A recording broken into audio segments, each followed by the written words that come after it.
em termos de língua, né, vamos dividir em duas partes, né, língua e literatura. Então, em termos de língua, o que o Enem exige? Qual é a demanda do Enem?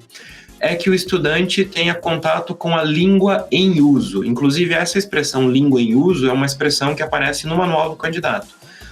O que é a língua em uso? É a língua em movimento, é a língua falada, é a língua escrita, é a língua... Bom, agora nós estamos aqui numa conversa e a língua está em uso. Se eu mostro aqui na câmera um texto de algum autor, a gente vai ter a língua escrita em uso.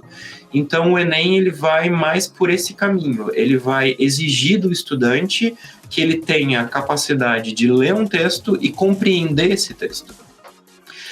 Naquilo que se refere à língua, a gente vai ter, por exemplo, questões que vão exigir do estudante um olhar para coisas como coesão textual, né?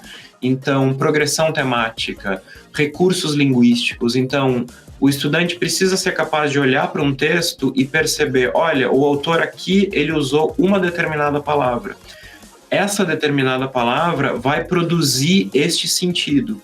Se o autor, ao invés de usar essa determinada palavra, usasse outra palavra, outro sentido seria produzido. Então, é o movimento da língua.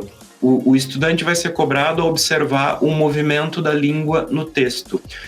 Ou seja, o que eu quero dizer com isso? Se o estudante ele somente estuda nomenclatura gramatical e não entende que ele precisa praticar a leitura como parte dos estudos dele para essa prova, ele não vai ter um bom desempenho na prova, porque a nomenclatura gramatical ela não basta para que nós sejamos bons leitores.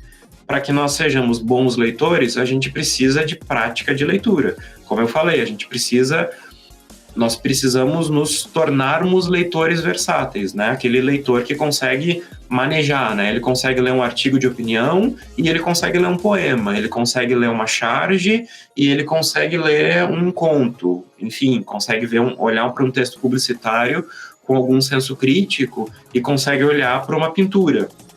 Então, isso seria um leitor versátil. Então, o que eu diria nesse sentido? Aquele estudante que, se ele ficar, né, na chamada zona de conforto e repetir o padrão de estudar para a língua portuguesa estudando apenas nomenclatura gramatical, ele não vai ter um bom desempenho na prova. Ou seja, não é uma boa maneira de estudar para a prova do Enem essa, ok?